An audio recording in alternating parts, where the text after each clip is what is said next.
Ooh, good now. Good now, good now, good now.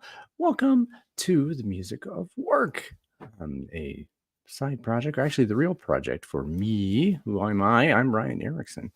I am happy to see you and be with you whenever and however and whenever it is for you. So today on the Music of Work, ta-da, I have a person in the penalty box right now who I've kind of met electronically a few times. I know he's got a super deep music background that I totally want to get into. Does some wonderful, super interesting consulting, has a Substack, all of which we'll tell you about later on. But without further ado, it's 43 seconds in, and who knows who may be on or not. I will now introduce onto the stage Mr. Paul Crick. Hello, Paul. Hello, Ryan. Good day. How are you? How am I? Who am I? When am I? I am kind of popping here and trying to figure out where I want to take this today. The theme, because we haven't really met or done this before, was about, well, it's the music of what? Be the music of improvisation. We're going to be improvising this today. As we likely have some curiosities about each other. I know we have some musical alignments and stuff. For those of you, I'm going to make you jealous. We were having Joni Mitchell from Shadows and Light as we entered the backstage. So I can't play her because it would be copyright claimed. But so to start, to introduce you and your beautiful bad self to the world here on YouTube. So what do you want people to know about you?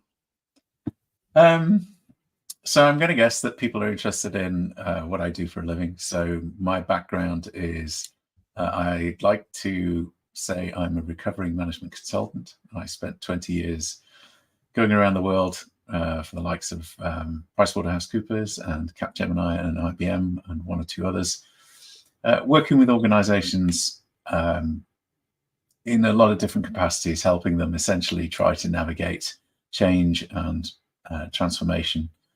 And that's where I started. I now run my own business, the Elevate Partnership, and we focus on helping teams and individuals to be brilliant and to work together better. Thank you for that. You're welcome. So the work together better kind of thing. Let's kind of want to be in that game. What kind of better? Am I going to ask you a coaching question right off? I think I am, but we can go somewhere else with it. No, that's okay. What do you mean by better? What kind of betters do you get asked to create in the work that you do, and what do you connect with in that better? It's interesting because it depends who you talk to. A lot of senior leaders will say, "Fix my team. My team isn't working. Help my team work together better." And then you probe and you say, "Well, what does that mean?"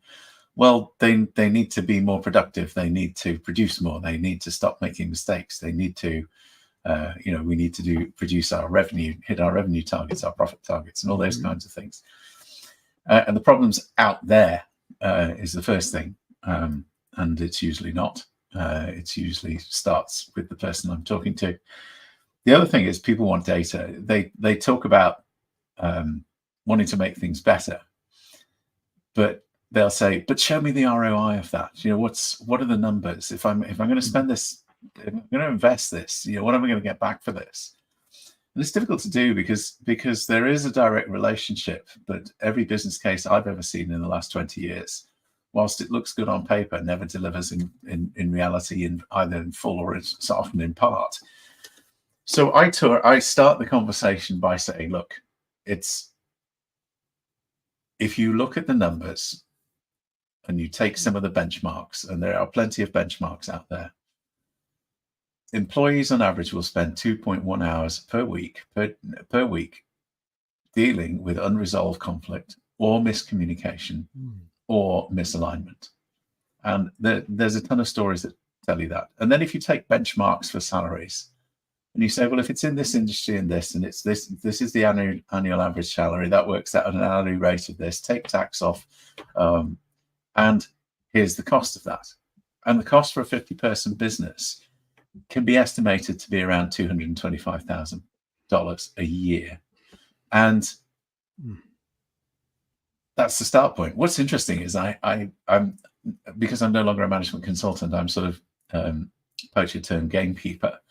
And the management consultant way of thinking would be, oh, let's think of a really big number, or let's find some numbers to justify why it is, and we'll scare you to death into taking some action to improve things. Yeah. I went the other way and said, well, I'm not going to conflate this. Yes, it's a calculation on a napkin, and I'm happy for it to be challenged. But let's start there, and let's use it to start a conversation. And the 2.1 number usually turns into, no, I spend way more time dealing with miscommunication, misalignment, conflict. You say, oh, so it's more, is it? Okay, so you're actually spending more money. You're burning more money than you need to. And that's the start point that says, okay, so you've got a platform that's on fire. Do you want to do something about it? Because the other thing you get is you get organizations that go, yeah, my team doesn't work well together. And yeah, I know we can do stuff, but you know what? We're making money. Why change? Why change if you're printing money hand over fist? Exactly. And so it's horses for courses. And it comes down to the individual leader and the extent to which they are truly people focused, as opposed to just saying they're people focused, and really wanting to do that and willing to include themselves in the mix. I'm just doing a piece of work with a team of 14 leaders, and the chief exec it was a great conversation. And I turned to him as we were getting to the point where we agreed to start.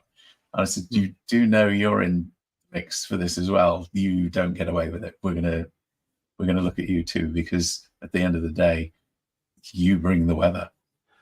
Paul, how dare you? How dare you? This is for my. This is not for me. This is for those people. They're the ones who are wrong. They need to be fixed. Fix them, please. Well, the good ones, and there are plenty of them out there. The good ones will address that, and I appreciate there are priorities. So, I have a former client that I've been talking to. I've done some work for. We've done some good work together, and the situation is the organization was acquired.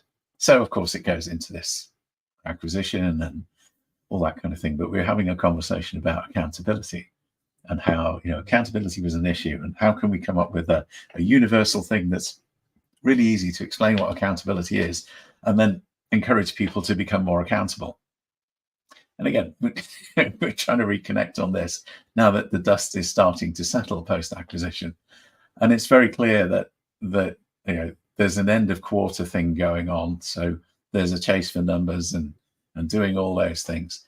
But it puts this thing sort of backstage, and it's kind of like, yeah. When I got time, I'll pay attention to it. So I think it's so interesting to see who steps up when and why. And not everybody's ready for it. Not everybody wants it. But when you do address it, when you work it, it's great. Ready for accountability. Ready to work together better. Okay.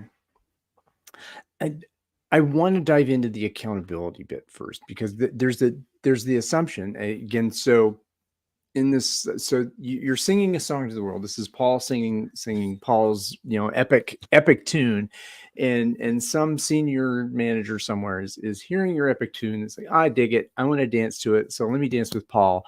I need to bring Paul in house and tell me your story, Paul. I want everyone to dance to the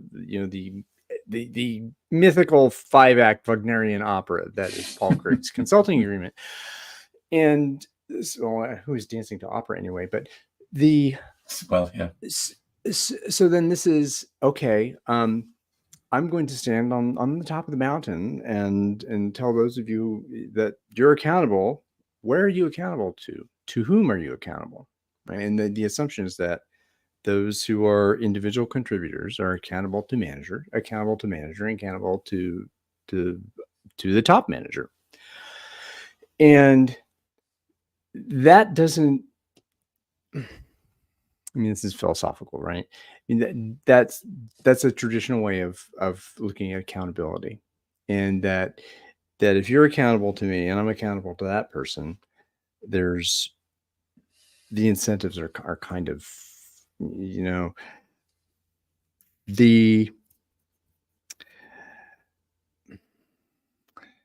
the temptation to force, you need to be accountable to me and to say, do this so I can meet my numbers and do that. Mhm. What I'm wondering, and coming from a musical background, this is kind of a hypothesis Sure. about what if that it wasn't about being accountable to those who are, in, above in whatever hierarchy.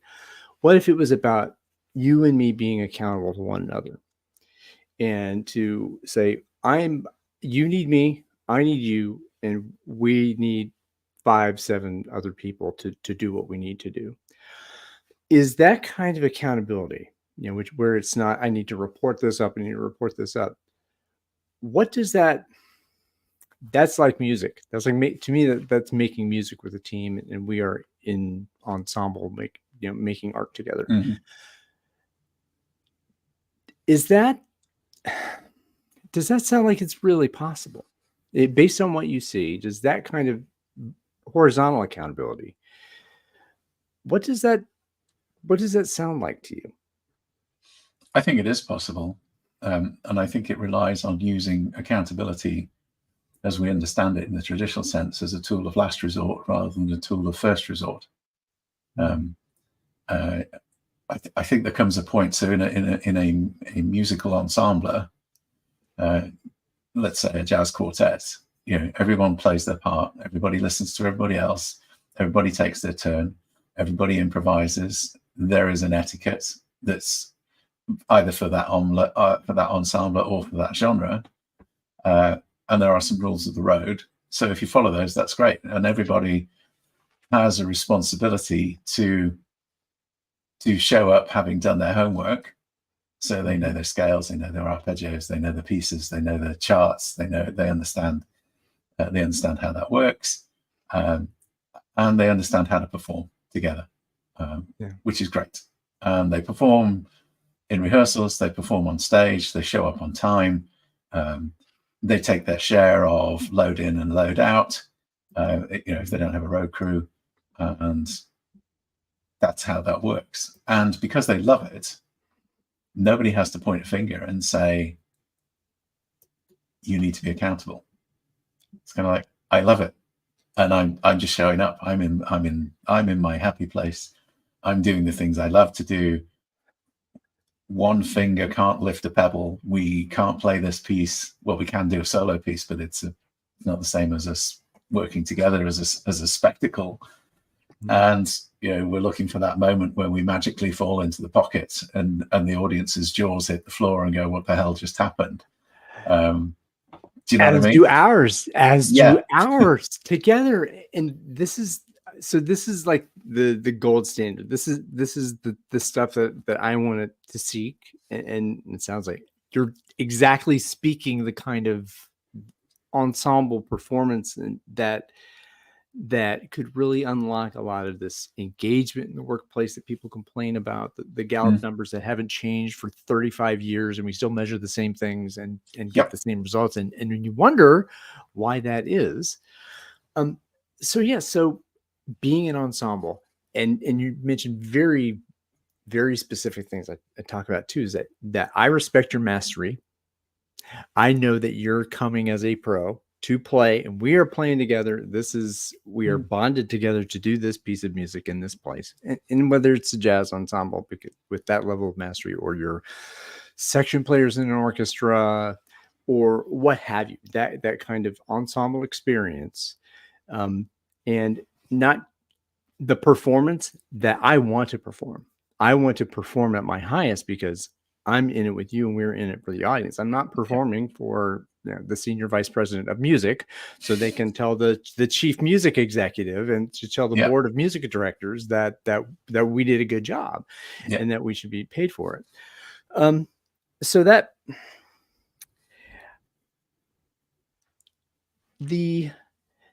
that's a very different way of organizing. I think it is.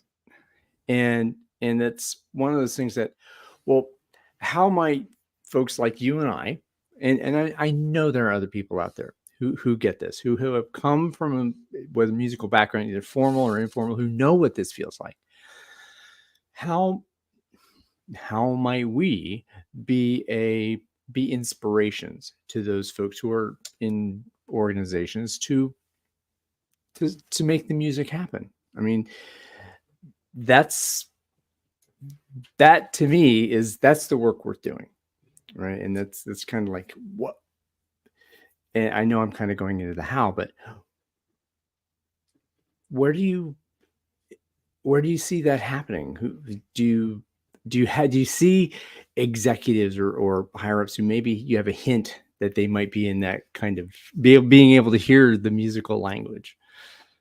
I don't know about Yeah. hearing the music. I think if you're speaking to people who have a musical background, they get it. Mhm. My experience tends to be in technology, and yes, you come across people that have a musical interest, and you click. But for the majority, their interests don't necessarily lie there, and therefore it's a metaphor that you have to find the metaphor. You have to meet them where they are and find the language and the topic that is going to engage them. Whether that's a cycling team, a relay team on a track, whether it's a soccer team, a basketball team, a swimming team. I don't know. Trying to find, maybe it's a group of people, a mountain rescue team. Maybe it's a paramedic team. Who knows? It's trying to find the thing that they can hook onto. I think before that though, you've got to get through to this. What does it mean? Because a lot of people will talk about, well, we just need to create psychological safety, and if we have psychological safety, then everybody will perform better. And funnily enough, the results on that are still mixed, and the jury is definitely out. And I think it's because we don't understand what psychological safety is, because we think it's the absence of threat. We think we kind of say you can say whatever you want and there are no career consequences. Well, that doesn't pan out in reality. But my preference is the idea, and it's Dr. Gabor Mate's idea, which is psychological safety is the presence of human connection. And when we are connected, then as we are now, we are comfortable having a conversation that is willing to do some exploring, and then with a little bit of give and take, we explore and we go, oh, okay, I can start to talk about this, or maybe that topic's off limit. But there's that. It's based on connection. It's not based on, Paul, you mustn't say this in this particular program, or you can say this and there'll be no comeback. It's okay to do that. That starts there, and that triggers a whole level of unlearning that needs to happen. So how am I how do I show up? We have to, that kind of change starts with self. So how do I show up? How do other people see I show up? And what's the gap between the two? What's my impact on other people? And how does that translate in terms of how I think and the assumptions I have about myself and others, and how does that express itself in behavior in the workplace?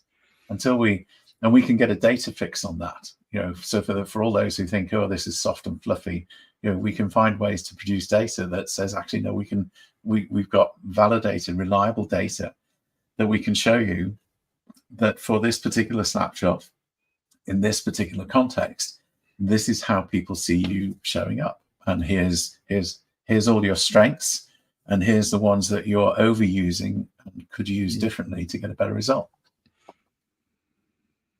You said so much there that I will likely clip a few things out to talk about. The first thing is the psychological safety bit. Yes, it is super important to be in an environment where you can be vulnerable and show courage and be willing to make a mistake and have the grace of all of those in your area to give you that. I think psychological safety it's one of those words like leadership, agile, culture, values that they are meaningless without specific context and definitions around, well, what does it take to the human connection? I mean, that absolutely. Gabor Mate, is that Yeah. Okay, Gabor Mate. I haven't read his stuff. Embarrassing. I'm being vulnerable saying I haven't read that, but I know the name. Well, that's okay. You can't. There's a lot to read out there. You can't read it all. You I've can't read tried. every book. Oh, damn it. But this to me comes again to the musical thing about, okay, so I respect your dignity and autonomy as a human being. And that baseline of, if you know, and if I'm coming to you, I'm being the invitation to say, I respect you, I respect your dignity, I am not going to harm you. I am And if you believe me, right, if I respect you, I show you my respect, I earn your trust and you earn mine, right? So we have respect and trust. And what is it about you that I respect? I respect your skills, your way of being. And because I respect and trust your dignity and your autonomy, and that accepting the uncertainty of you maybe making a mistake when you step out of your lane, or you make a mistake in, whether it's deploying some code in this place in the wrong environment, or whether Mm. it's sending a PR release to the wrong person in the email, to any of the right, any of those mistakes. And if you, me, Mary, Jaleel, and Ahmed over here, if if we have this mutual understanding, respect, and trust, and all of those things, well, I don't have to call it. I could call it, boo boo magoo, Mhm. and it's if someone else calls it psychological safety, fine, fine. But that's what it is for us to be playing together, wanting to play, wanting to perform, and for lack of a better word, there is no better word than to show love for one another, right? Yeah. And that connection, that bonded, that intimacy, which is a word I love, a friend of mine uses. Yeah. Yeah. So okay, all right. So now, and we were defining more of this gold standard, of the psychological safety of nurturing an environment that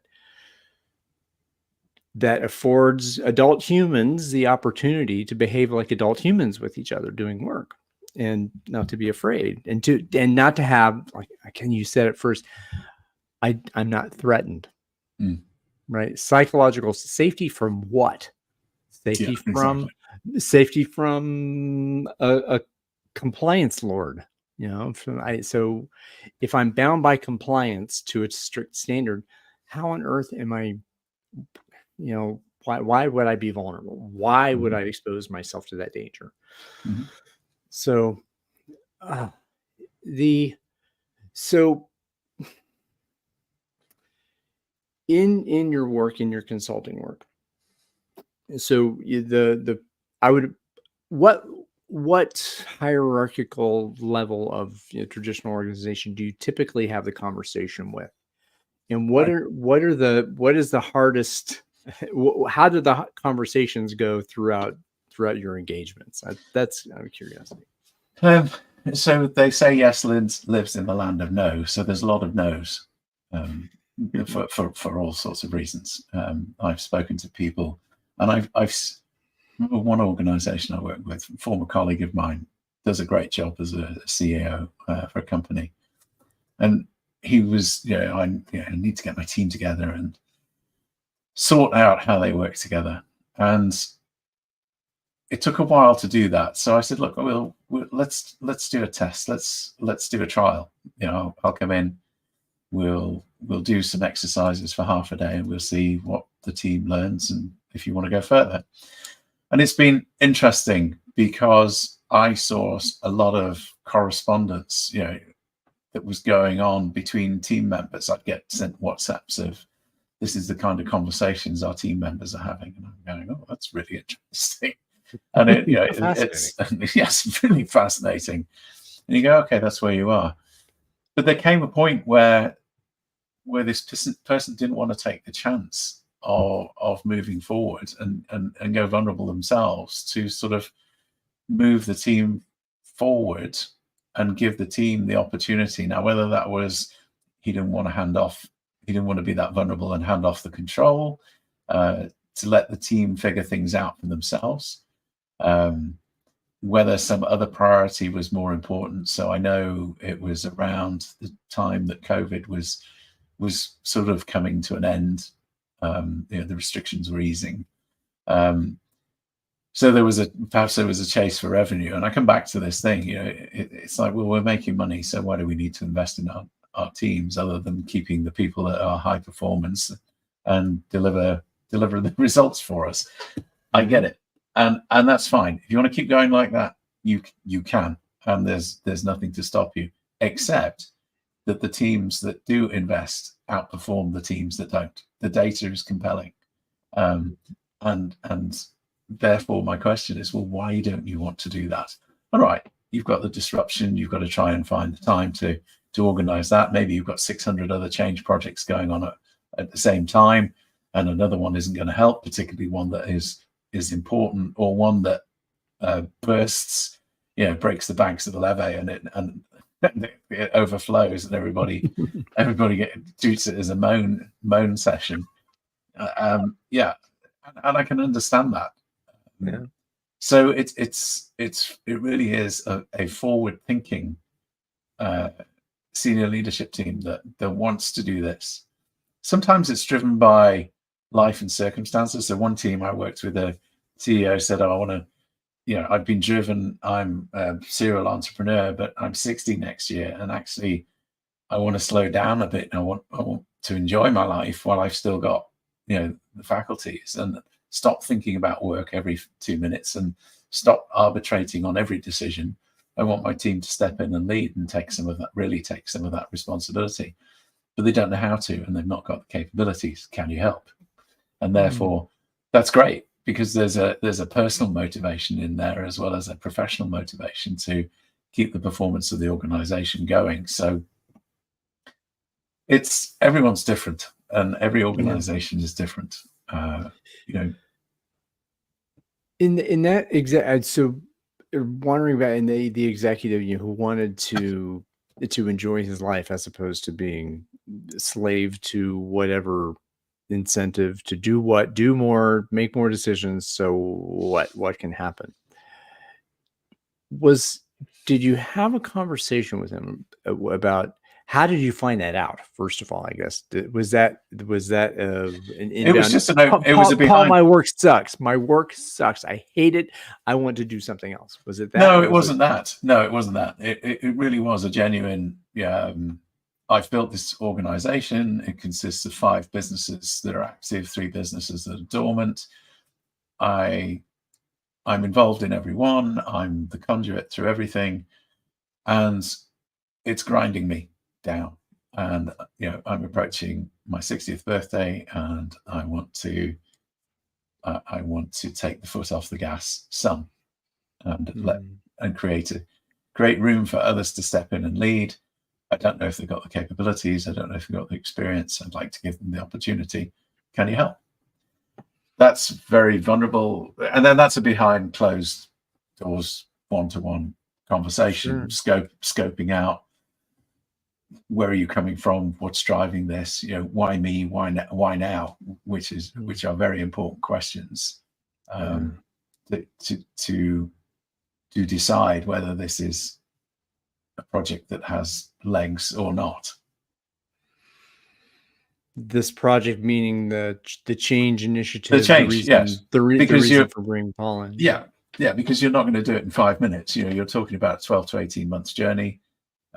So we've completed the first piece of that, which is we're now at a baseline where everybody understands how people perceive how they show up, and everybody's got a view of, if you take a litmus test of how they lead together now versus how they want to lead in future, they've got the data that shows them, there's some significant gaps. Now we're moving into the piece of, right, now let's devise a program to develop the team in classic development of the team, but then let's also work with individuals to say, how do you want to change how you show up? Not how must you change, which is often the way. Coming from a consulting environment, there's a very stepped career path, which is, junior management consultant, senior management consultant, program manager, associate partner, or director or managing director, that has a certain set of criteria that says you must demonstrate X, Y, and Z. And I get why that is in large organizations, but it can be quite constraining in some ways. And you've got to, as an individual, you've got to want to do that. and be willing to take the constraints and a certain acceptance of the system and how the system works.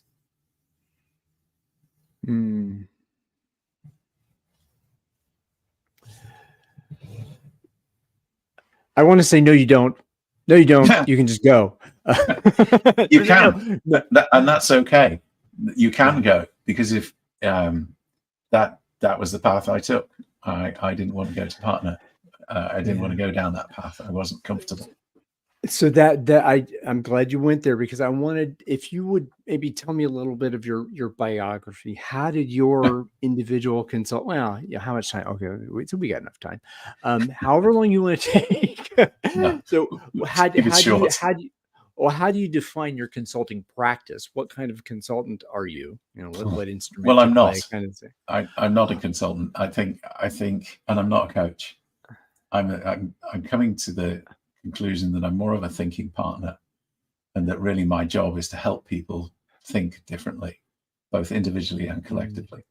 And I think that's what I attempt to do. Well, I'm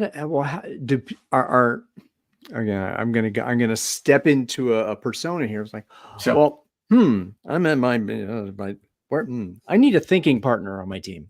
Right.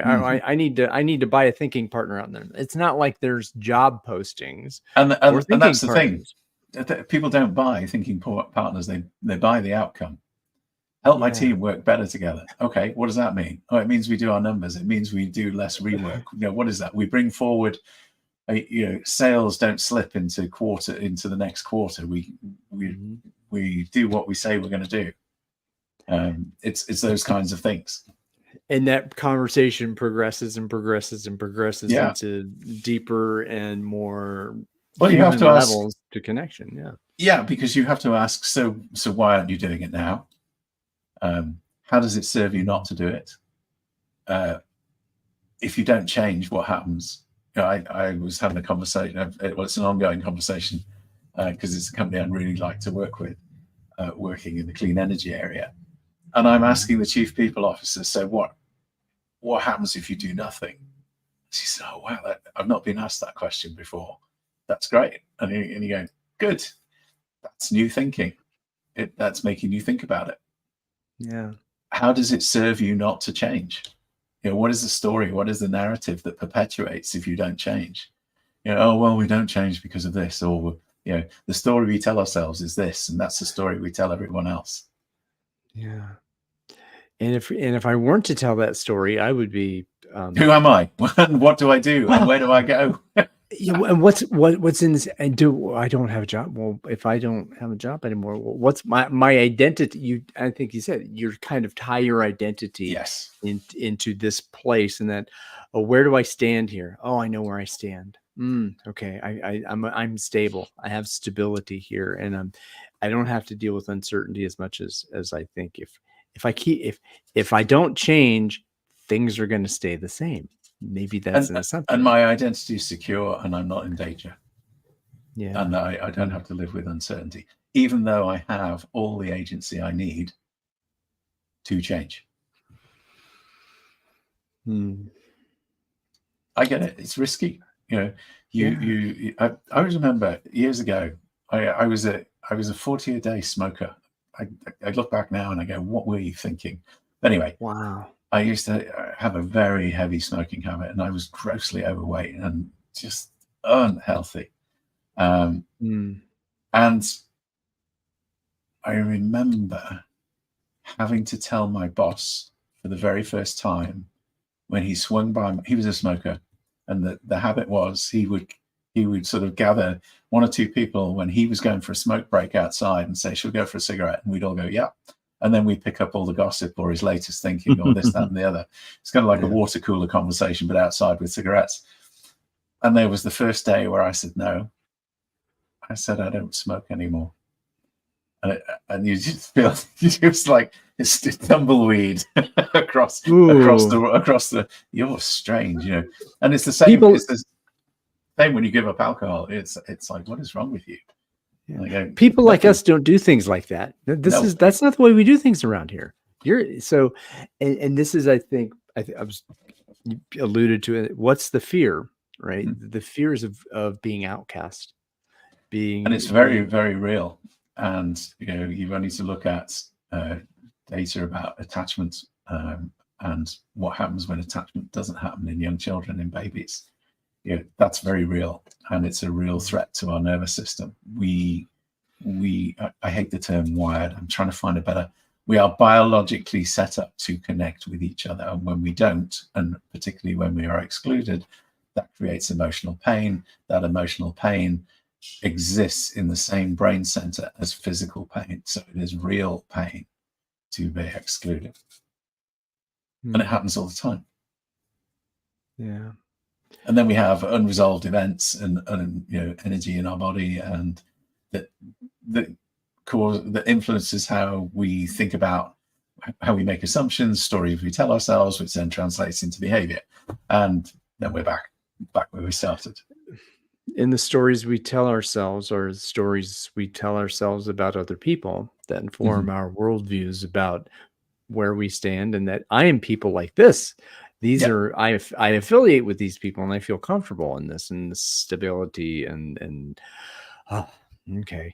And if you realize that, my gosh, this stability is turning me into a smoker, a drinker, someone who doesn't feel healthy. I don't feel good in this stability. I don't care however many zeros I have after the first digit, in my income. It's killing my soul and my body, and that. So the short biography, the story I always tell people, I mean, I told it in different versions. For the version I tell now is, I was in the Hilton Hotel after a particularly difficult week of consulting. I was in my room at the end of a long day, and I looked at the wall of the hotel room, and my thought was, is this it? Because if it is, I'm not happy, and I can't tell you why. I'm not happy. And that was exactly what I went through. I went through a process which was a long, long process for all sorts of reasons, of letting go of that, to get to a place where now I can generally, hand on heart, say, I absolutely love the work I do. It's an absolute privilege. I am blessed with a great life, a much simpler life that is uncomplicated by some of the trappings that I thought were really, really important when I was much younger in my career. And I get it. We all do that. So we all, I think, at some point go through some kind of gate at some stage in life that says, actually, I need to unlearn the things that I learned that I thought were supposed to be important, because my body is telling me, and my behavior is telling me, that's not the thing I need to be doing. That's not who I am. At that point in time, I'm going to make an assumption here. Please, tell me I'm wrong, but probably a partner or something like that, in consulting firm or something around there, possibly. I never made it that far. I got as far as I was coming up to associate partner, and then I just stepped away, and was lucky to be offered an opportunity to step aside from consulting. So we parted on great terms, and very amicably, and then I was made redundant, which then gave me the opportunity to take the leap and start my own business. And then I discovered I knew absolutely nothing, despite 20 years in management consulting. Okay, all right. So you can't unsee, you can't unfeel that moment. No, not at all. and so that's, it's very present for me, because I was I amicably separated from a large company with 3 letters in its name. It says they move people around. I think I've been moved. I think that's what it's called. So you separate from that, and in my journey, kind of, okay, I'm separated, and I'm like, wow, this feels good. I have a little bit of a severance. I can kind of feel into what was been arriving in my. I kind of found myself in this gig, and then, okay, and then, oh wow, the severance is running out, so I probably ought to get another gig. Fun time's over, Ryan. And so I get another gig, and 6 months into that, I'm making more than I ever made, because I'm independent doing this in this gig. And then 6 months in, I get cancer. Hello. All Oh, right. I'm sorry. Oops. I think I am better now. So that's Good. a good thing. I get cancer and I say, hey, client, hey, consulting firm, I've got cancer and I want to be here for as long as I can because I want to do the work I was hired to do. And they say, fine, great. And 5 days later, I'm laid off.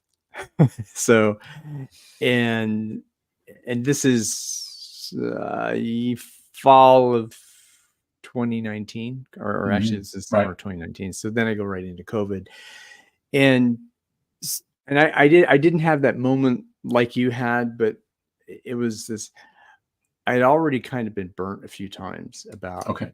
that this machine doesn't care about the organism, right? It can't care. It has no heart, no Yeah. soul, so it can't care about me. And then cancer, and they come around. It's like it's in COVID, and the the the world has changed. I Mm. lost my identity. I lost my health.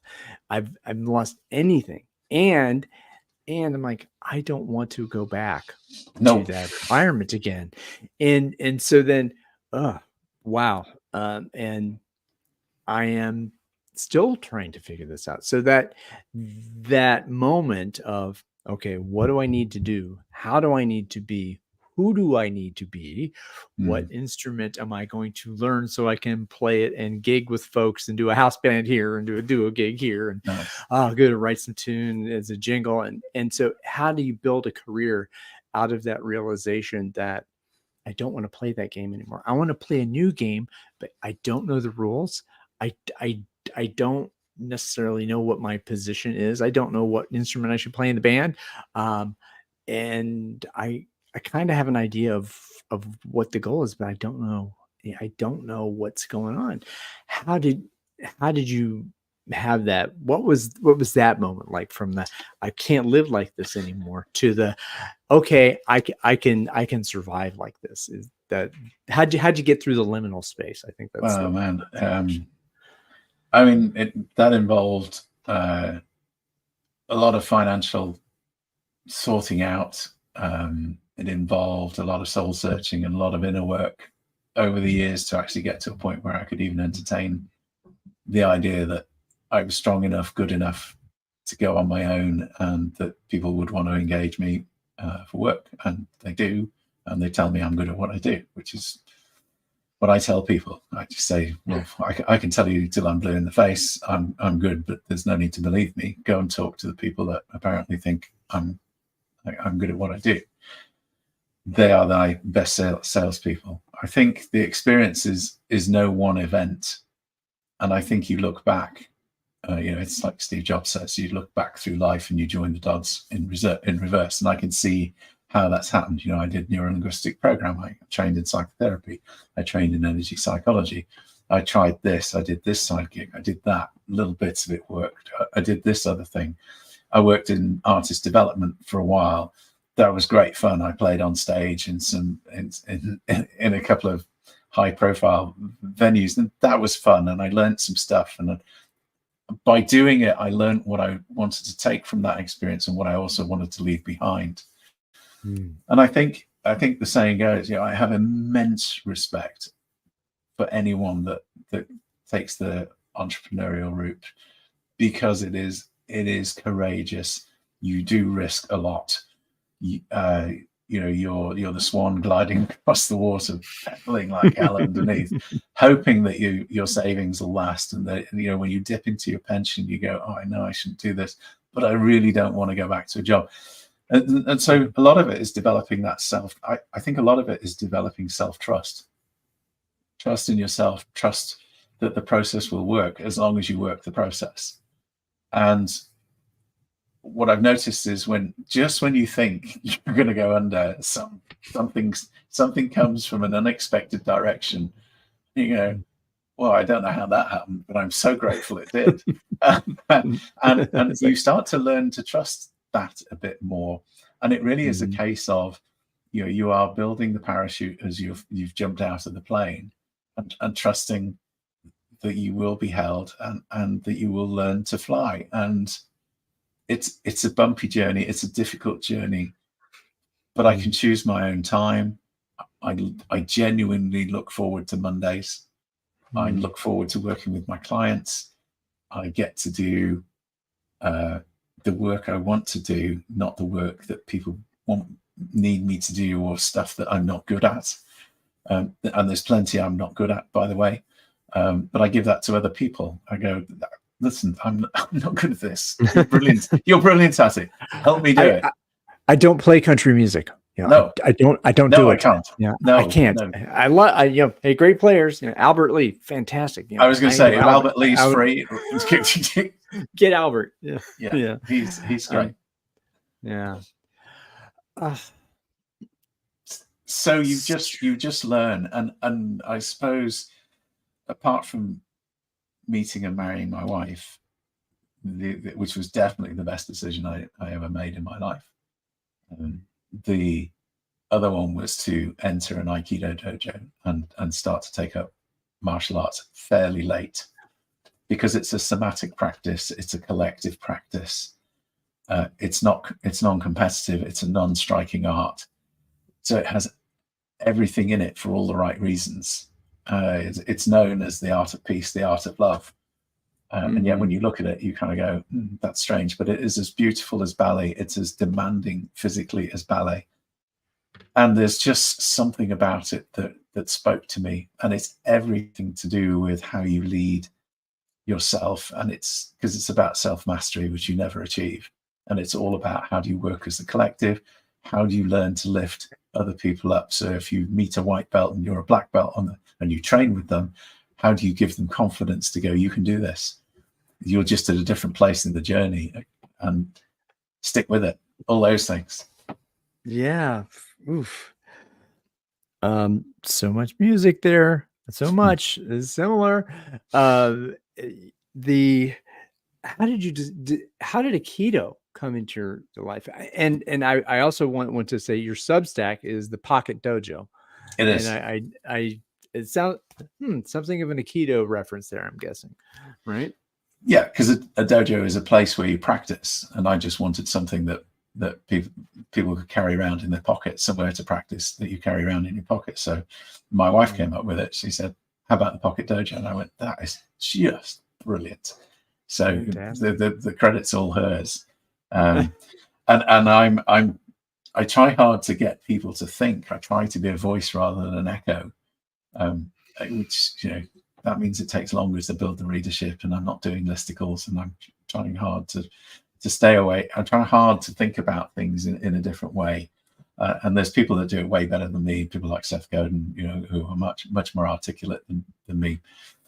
But that's what that's for. And yes, it is a place of practice that comes from the world of dojo, because you walk in through the door, your job is to train and learn and walk away with something new that you didn't have when you first came in.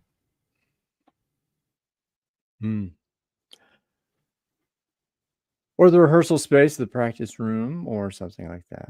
Yeah, same thing. Yeah.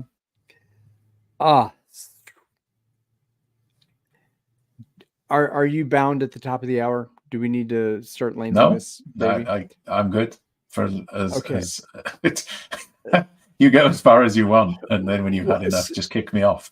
Oh well, so we got 5. I may fall asleep on here. You'll be there. Yeah.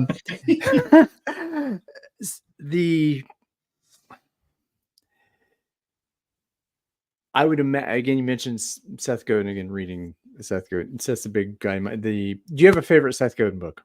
I would be remiss if I didn't ask. This is marketing. So I'm a marketeer. When I went to university, I did marketing. So I did a higher, in this country, it was sort of like the higher national diploma, because I messed up my A levels. So I had to do that first to then get into university. And I did my undergraduate was in marketing. And suddenly I understood this stuff, but I read loads of things, loads of books. I became a reader. I really did learn to read at university. But This Is Marketing is by far the best marketing book ever published. And you know, all respect to Philip Kotler and all the masters of marketing that you would say, oh, well, go and read them. It's like, yeah, but for modern marketing, go listen, go read Seth. and which totally, I now hearing that and knowing that and kind of knowing what that book's message is, that what is marketing about? What is it? This is marketing. I know what it is. Making change happen, right? That what do Yeah, you, yeah. people So like I us like do things like this.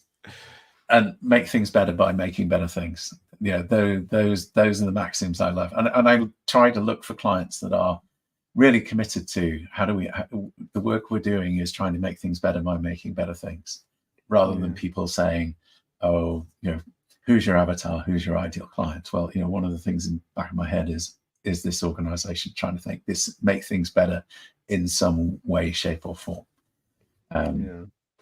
That really is important. So I think there's that. And then rather than trying to go out to be number one or the biggest or the unicorn, it's like, can I just find the others who want to work with me and do the kind of work I offer? And as long as I've got enough to do that, I've no interest in becoming sort of like the next McKinsey or whatever. Let them go do that. Whoever. I just want to be able to support my family, do the things, do some good, and create the space and time to do the things I love with my family, do my music, do my Aikido. I'm quite simple, really. And not. And not what, because it's hard enough being me. It's hard enough being me, let alone trying to be somebody else, whoever's that is. But and this also comes down to, it's hard to shun the non-believers. Yes and no. I'm getting better at that. I'm okay. I'm quite happy not to try and shoehorn people into the offering that I have. If it's not for you and you're not ready, just let me know. That's fine. I don't want to waste your time or my time. I'm ready to move on to go and find someone who it does resonate with, who is ready to do the work. And it's okay. That's not a reflection on you. It's not a reflection on me. It just is. Yeah. And in those moments, those experiments, trying to turn your past, or to transform the gifts that your past gave you into gifts that you can give to others who can't wait to receive them, who cannot wait to dance with you. And that's the, did you go through that process? So the hard part for me in that, what's the hard part? The hard part is trying to get into the heart and mind. What do you believe? What do you want? What kind of change do you want? What do you believe? And what do you know? And how can I get, how can I align what you know, what you don't know, to what you know, so we can believe and want the same things and go there together? I find it, I have whatever avatar you call it, I don't know.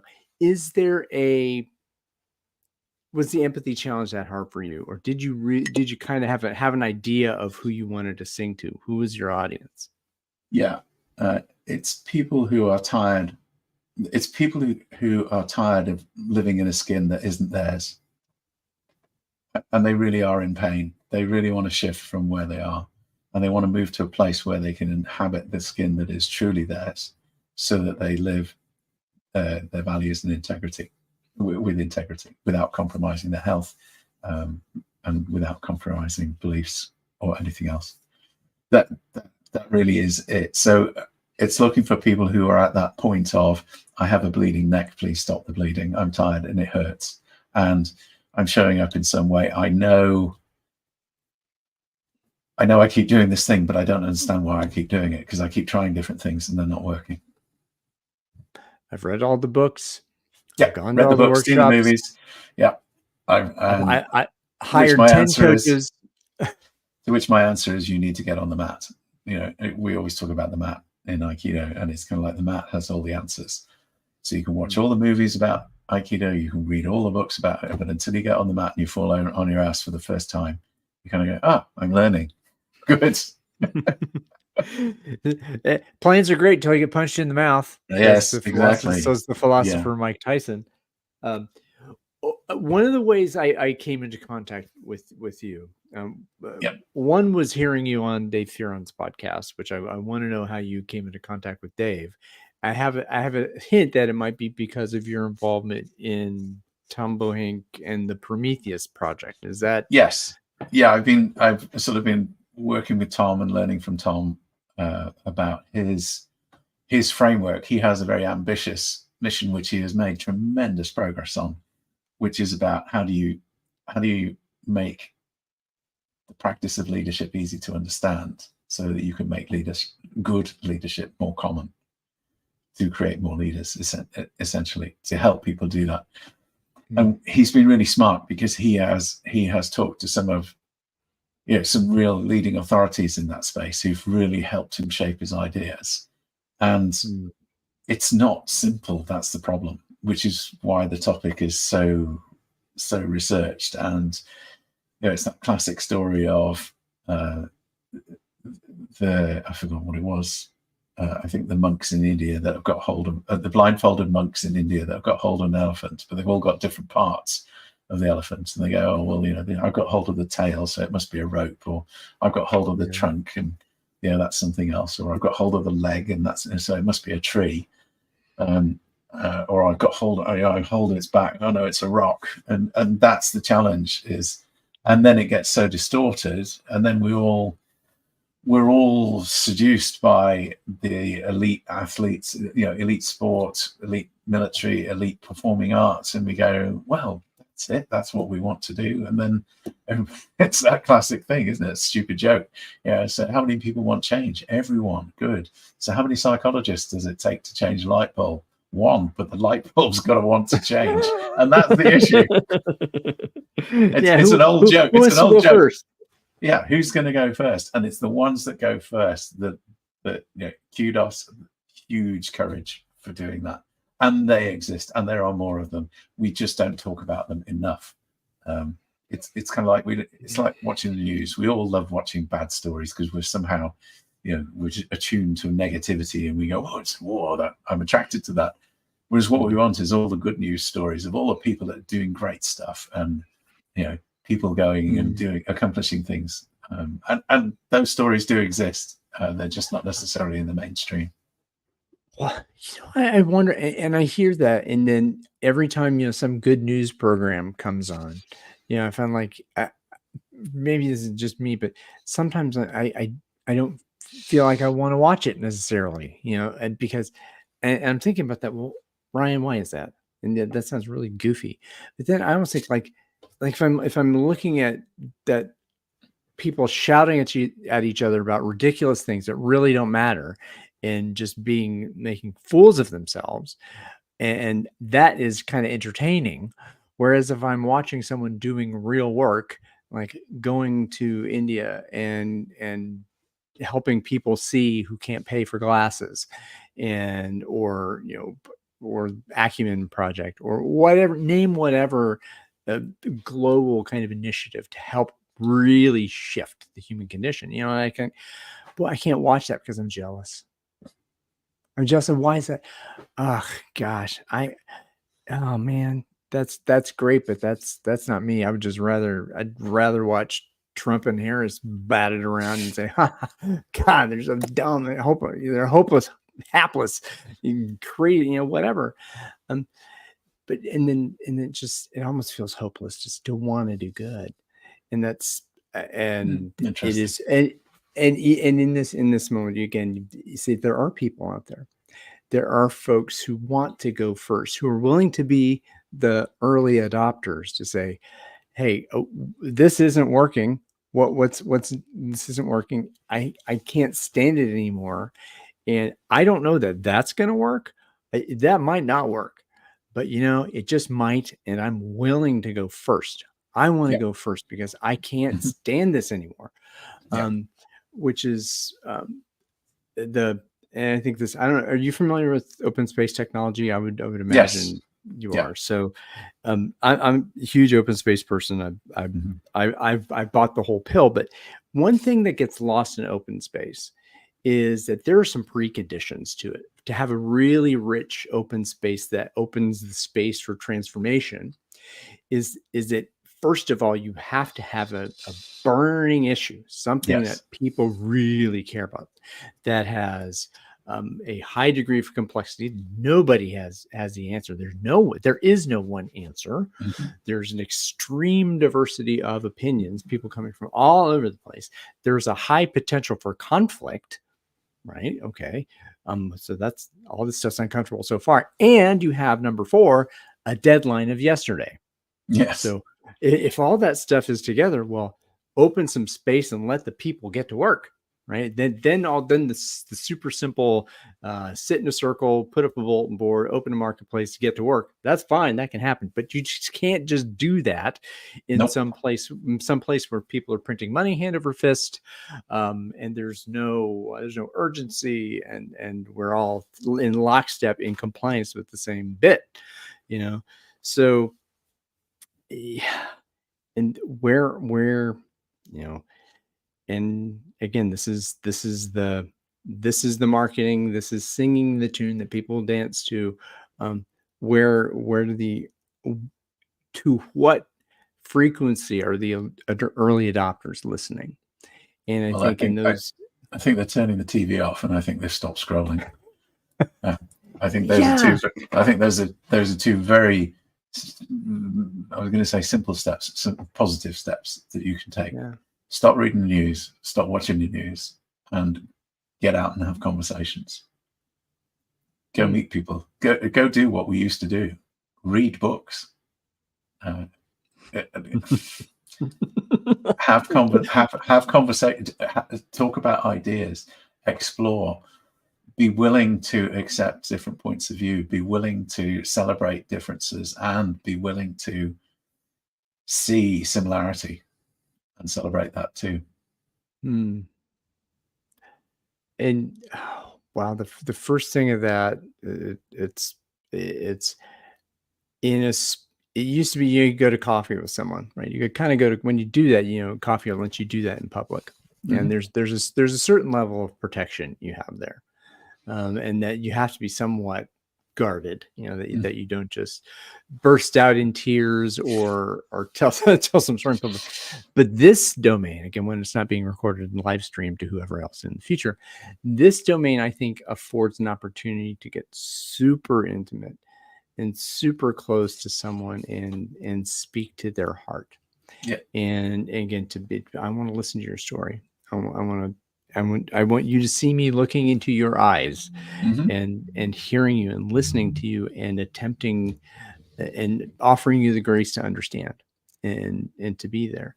And I think that is a hopeful thing, for there to be that kind of magic in the world. And it is magic, and it's that simple.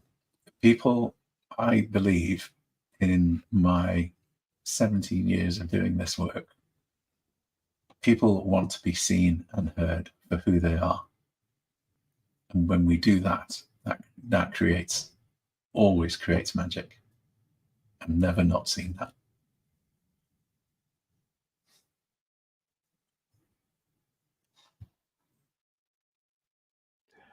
I wanted to pause there because I know I want to cut that one out and share that all over the place, even though I shouldn't be on social media anymore. No judgment. No, and again, doing a piece of good work. Hopefully, this has been a wonderful connection. I've totally enjoyed this. Thank you. There are 2 places I would like to go, and then to land gracefully here, we'll put each other in the penalty box and then talk a moment or two. But the first one I typically ask is if there were a safe place to have a dangerous conversation, something where you could speak the unspeakable and not worry about someone othering you or however you want to put that. So a safe space for that kind of conversation to happen. For you in your work, and I'll just talk about the work world, not everything else. In your work, what is that conversation? What's the question that would invite it, and why is that important? The conversation would be about the impact of trauma on our interpersonal neurobiology and how that transmits in different ways into our personal lives, our professional lives, and the impact that we have on others. I think that's a conversation that needs to be had, and for people to really understand that it's not the event, it's the impact of the event, and it's an adapt, and that leads into a wider conversation as to what is mental health. I personally believe, and this may sound arrogant, and I'm sure there's people that will disagree with me, and that's fine. I'm open to the conversation. Mental health is not what we think it is. Trauma is not what we think it is. Trauma is an adaptation to a set of circumstances. It is intelligent, and it sits within our body. And until we work at the body level to resolve that, to resolve the parts of us that are separated out in that, then we can't integrate and become whole again. And when we can't integrate and become whole again, that causes us to drive towards certain behaviors that can be dysfunctional, whether that's numbing up in some way, shape, or form, eating, drinking, taking drugs, whatever, or whether it's starting a company to say, I'll show you. I'll show you that I am enough, and I will save the world, and I will create something on Mars, and I'll take the human race there. Whether they want to go there or not. Yeah, I mean, if you look at that sounds preposterous, but actually, if you look at the connections that go back, so the conversation that I want to have is about understanding and normalizing the conversation around mental health, and in particular, the impacts of trauma and how to overcome them, because actually overcoming them is possible and is easy, and there are enough resources out there to help you do that in a way that brings us back into equilibrium. So mental health is a continuum of balance. We're either out of balance or we're in balance, and some days we'll be in balance to some degree, and then other days we'll be out of balance, and it's degrees of, and we slide between the two. And I think that is far more useful than any DSM manual. I think it's far more useful than any set of pills as a long-term course of action to try and deal with what would be described as a psychological disorder. That doesn't negate some of the more serious conditions, some of the more difficult things that there are to treat. But I want that conversation, because if you look at a lot of what's happening in the world, it boils down to this. We're looking at suicide rates going through the roof. We're looking at all kinds of diagnosis on the increase that are usually tagged with some mental health label. And it's because we choose to view it through an old lens that we don't necessarily make the progress we need to make. There, I'll get off my soapbox. You asked. Yeah, well, I mean, that's wow.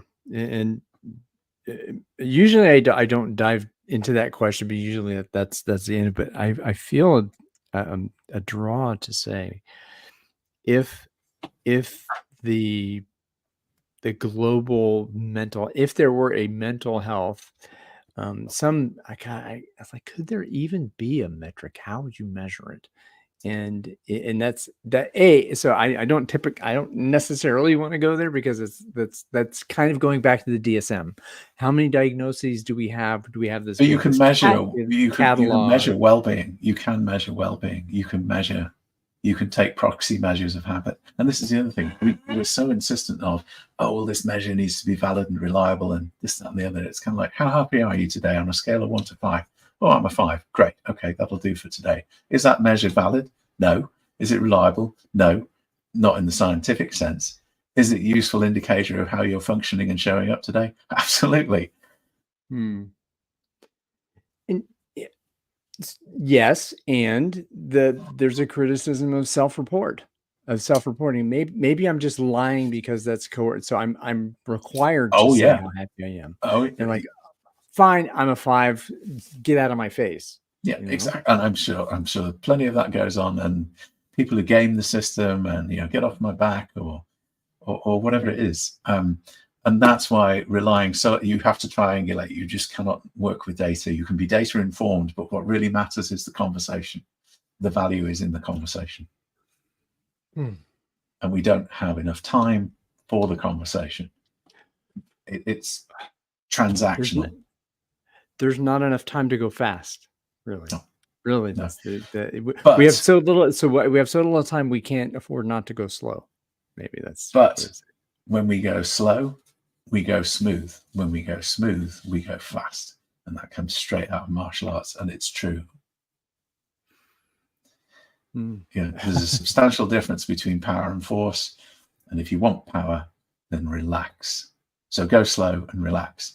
And there's people listening to this who'll just go, no. You're talking out of your hat. Well, those of you who are hearing that and thinking what Paul's just saying, this is not for you. You can extract wherever you want to extract. This is about take what's useful. This is what connection is, and that.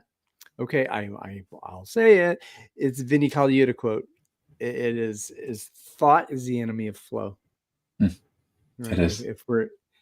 If thinking about what we're playing, if I'm thinking about how am I going to connect with Paul? Like, just do it. Be here, man. Be here. Indeed. Is there anything? So thank you. First of all, thank you so much. Thank you. There anything? Is there anything on your heart, in your mind, in your spirit that you wanted to bring here that you've not yet had the chance to do? No, I think I've had an opportunity to share some of my thinking, and I really appreciate that. Thank you.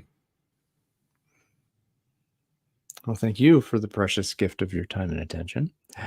I'm going to throw you into the penalty box forcefully. Okay, I'm ready to be thrown. Goodbye, Paul, and I'll say hello to Paul in a moment. Thank you for the precious gift of your time and attention. Wherever you are, however you are, whenever you are, be well. Be